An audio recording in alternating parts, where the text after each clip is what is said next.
चलिए स्टार्ट करते हैं अभ्यास 13। चलिए क्वेश्चन नंबर फर्स्ट देख लेते हैं। चित्रों को काटिए, प्रत्येक को दो भागों में इस प्रकार मोड़िए कि दोनों भाग सर्वांगसम हो जाएं।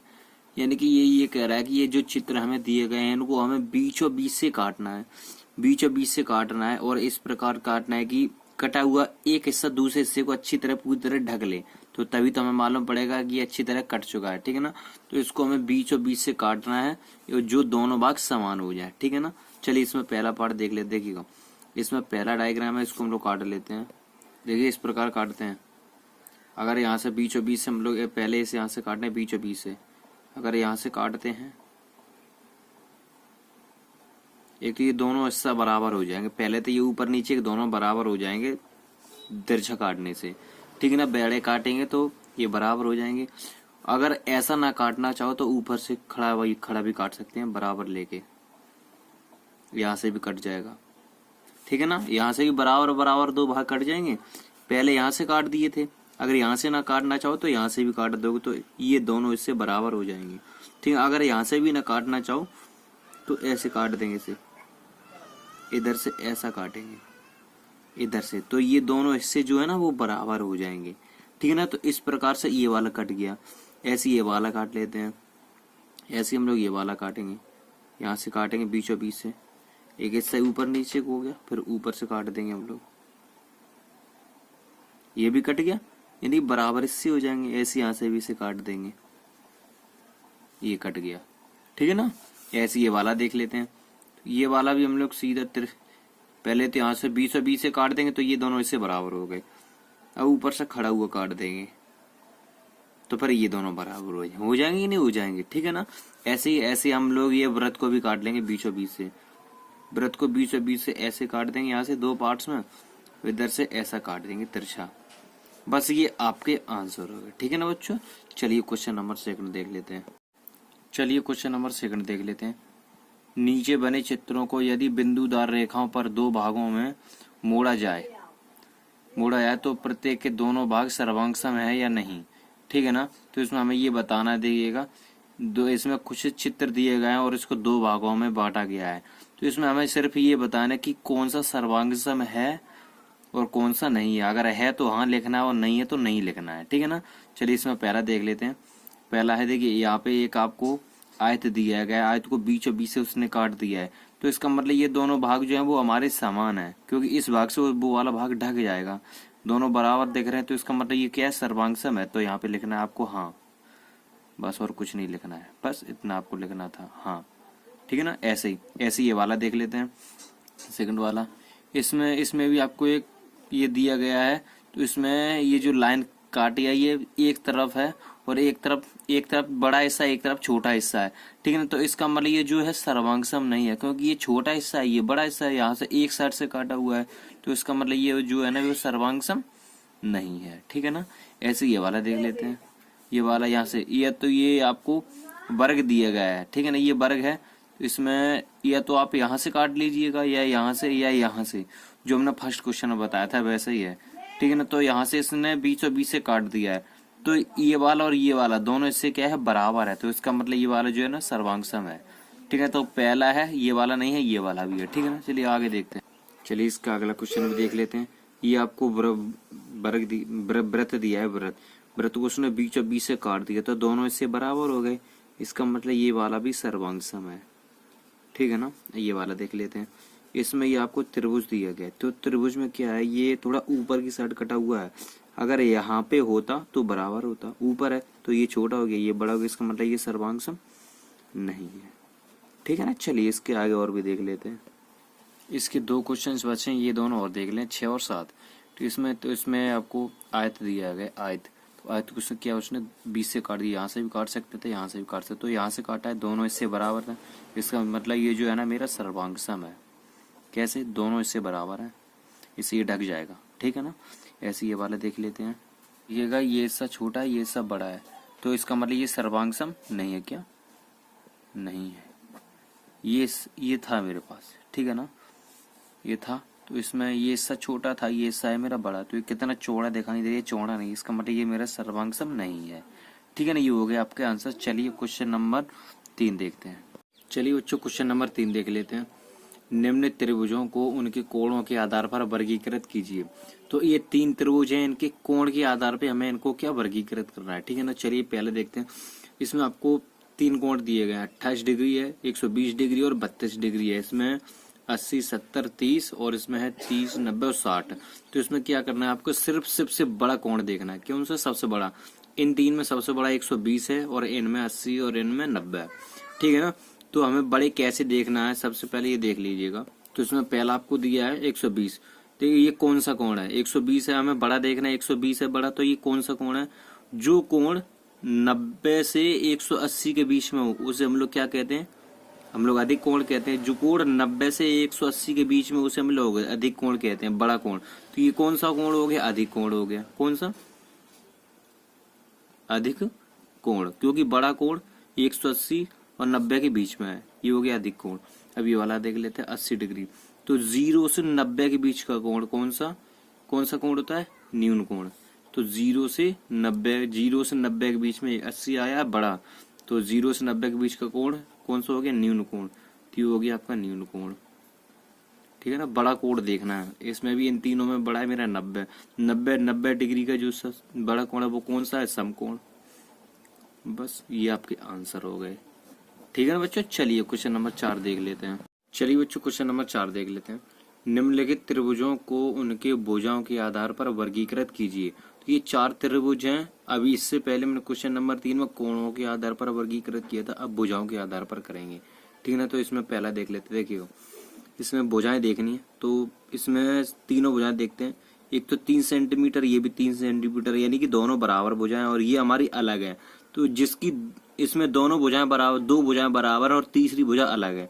तो 2 भुजाएं बराबर, इसका मतलब समद्विबाहु त्रिभुज हो गया, क्योंकि 2 भुजाएं बराबर और एक अलग है। तो ये हो गया समद्विबाहु त्रिभुज, यानी कि सम यानी कि बराबर है तो सम कितनी है? 2, तो यानी कि 2 समद्विबाहु त्रिभुज, ठीक है ना। ये हो गया आपका इसका। और इसमें क्या है? इसमें एक 4 सेंटीमीटर है, 2.6 सेंटीमीटर और 3 सेंटीमीटर, यानी कि तीनों भुजाएं अलग हैं। तीनों भुजाएं हमारी अलग हैं। तो इसमें क्या हुआ? यानी कि विषम है, यानी अलग हैं। तो तीनों अलग हैं, तो इसका मतलब ये हो गया विषम बाहु त्रिभुज,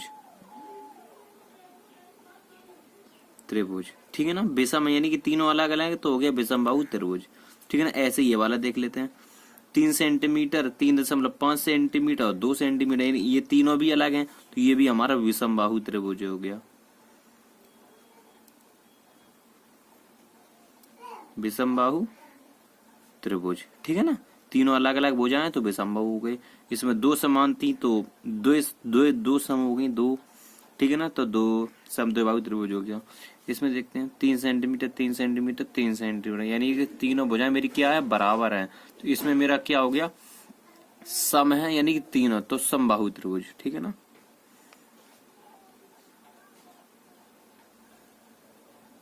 त्रिभुज, ये आपके आंसर हो गए, ठीक है ना बच्चों। चलिए क्वेश्चन नंबर 5 देख लेते हैं।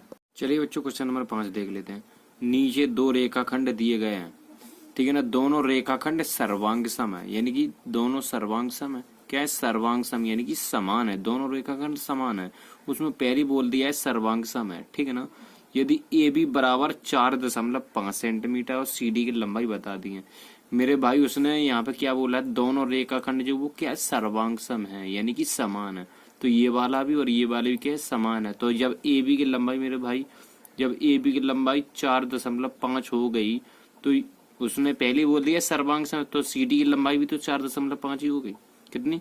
4.5। बस ये हमारे आंसर हो गए। तो जब इसकी लंबाई 4.5 हो गई, ए बी की तो सब सर्वांग सम बोल दिया है दोनों भुजा, तो इसकी भी तो होगी 4.5। बस ये मेरे आंसर हो गए, ठीक है ना बच्चों। चलिए क्वेश्चन नंबर 6 देख लेते हैं। चलिए बच्चों क्वेश्चन नंबर 6 देख लेते हैं। चित्र में ए बी सी डी एक रेखा पर स्थित बिंदु है, यानी कि एक रेखा है जिस पर 4 बिंदु है ए बी सी डी, ठीक है ना, स्थित है। तो रेखाखंड सी ए बराबर रेखाखंड बी डी, तो रेखाखंड सी बी और ए डी बराबर हैं या नहीं। तो आपको सिर्फ ये बताना है कि सी बी और ए डी क्या बराबर हैं या नहीं। कैसे देखिएगा, कैसे इजी निकालते हैं देखिएगा। तो उसमें दिया रेखाखंड सी ए बराबर रेखाखंड बी डी, यानी कि सी ए है जो बी डी के बराबर है। क्या देखिए लिखते हैं सी ए बराबर है किसके, बी डी के। तो मेरे भाई सी ए तो ये सी ए हो गई, सी ए ये दोनों रेखा हैं, ये दोनों बिंदु हैं, तो ये दोनों बिंदुओं के बराबर हैं। तो सी ए बराबर बी डी, तो सी ए जो वो बी डी के बराबर है, मतलब इनके बीच की दूरी और इनके बीच की दूरी ना बराबर है, ठीक है ना। तो उसने कहा क्या है, सी बी और ए डी बराबर है या नहीं, देखिएगा सी बी और ए डी। आइए बताइए, देखिएगा ये दोनों आपस में बराबर हैं, ये बीच को छोड़ दो, सी ए और बी डी बराबर है, सी और बी डी बराबर है। अब ये पूछा है कि सी बी और ए डी बराबर है या नहीं। अब ये बताइए, उसने सीधा सीधा साफ बोल दिया रेखाखंड सी ए बराबर रेखाखंड बी डी, यानी कि बराबर है। उसने सीधा संकेत दे दिया बराबर है आपस में। सी और बी डी जब बराबर हैं तो इनके बीच की दूरी बराबर, तो इन दोनों के बीच की भी तो दूरी बराबर है। अब ये देखिए सी बी इतनी दूरी है और ए डी भी इतनी दूरी है, तो इसका मतलब ये दोनों भी तो बराबर हुए। क्या हुए, बराबर हुए, ये दोनों बराबर हुए, ठीक है ना। तो आपको सिर्फ आंसर में देना है बराबर है या नहीं, हाँ या ना में आंसर देना। तो मतलब बराबर है तो हाँ, बस ये आपका आंसर हो गया, ठीक है ना। चलिए क्वेश्चन नंबर 7 देख लेते हैं। चलिए बच्चों क्वेश्चन नंबर 7 देख लेते हैं। नीचे बने चित्र में कोण ए ओ बी बराबर कोण सी ओ डी, तो क्या कोण ए ओ सी बराबर बी ओ डी, यानी कि ये दोनों कोण क्या बराबर हैं, क्वेश्चन मार्क दिया है। देखिएगा पहले हम आपको समझा देते, कोण ए ओ बी तो लिख लेते हैं कोण ए ओ बी, यानी कि ये दोनों कोण क्या है, बराबर है। और कोण सी ओ डी, तो ये दोनों कोण बराबर हैं। देखिए कोण ए ओ बी यानी कि पहला कोण है 30 डिग्री का, तो पहला कोण 30 डिग्री का और दूसरा कोण भी 30 डिग्री का, यानी ये दोनों कोण क्या है, समान है कि नहीं समान है। उसमें बोल भी दिया है बराबर है। तो क्या ये इसका हमें निकालना है, किसका, कोण ए ओ सी, यानी कि अभी इसका पूछा था, इसका हमें दिया गया है नीचे वाला और ऊपर वाला दिया गया बीच का छोड़ के। अब हमें किसका पूछा है, एक लाइन हटा दो, इसका पूछा है देखिए 60 डिग्री का पूछा है, 90 डिग्री का, ठीक है ना। तो कौन सा है, ए ओ सी, कोण ए ओ सी, कोण ए ओ सी बराबर बी ओ डी, कोण बी ओ डी। अब एक बात बताइए, ये पूरा कोण कितने का है, 120 डिग्री का, कितने का, 120 डिग्री का। ये बताइए 120 डिग्री में है कितने कोण, 1 2 3, कितने कोण है, 1 2 3 कोण है मेरे पास, कितने, 1 2 3 कोण। अब 120 डिग्री में 103 कोण कितने कितने के हुए, 40 डिग्री के हुए, कितने कोण हुए, 30, 3 कोण हुए 40 डिग्री। अब ये बताइए ये तीनों कोण बराबर हैं, बराबर 40 डिग्री के, तो डिग्री के, तो इसमें यही पूछा क्या ये भी बराबर है, यानी कि बराबर है, तो हमें आपको आंसर देना है। तो आंसर हो गया हाँ बराबर है। फिर से एक बार देखिएगा कैसे, इजी। देखिए पूरा कोण आपका 120 डिग्री का है, पूरा कोण 120 डिग्री का है, तो 120 डिग्री में है कितने कोण, 1 2 3 कोण है, 3 कोण है। तो 3 कोण अगर 3 से हम 120 में डिवाइड देंगे तो 40 डिग्री का पर कोण निकलेगा। जब एक कोण 40 डिग्री का होगा तो तीनों कोण मेरे 120 डिग्री के हो गए। चलिए अगर मान लेते जैसे लाइनों के हिसाब से 4 कोण मान लेते हैं तो 30 डिग्री के होंगे कि नहीं, तो 30 डिग्री का पर कोण होगा, तो ये भी बराबर हो जाएगा और ये भी बराबर हो जाएगा, कुल मिला के ये बराबर होगा। तो बस आपको यही आंसर देना है, बराबर है, ठीक है ना बच्चों। ये क्वेश्चन भी आपका खत्म हो गया, ठीक है ना बच्चों। क्वेश्चन नंबर 7 भी आपका खत्म हो गया, ठीक है ना बच्चों। चलिए बच्चों अब मिलते हैं अभ्यास 13 में।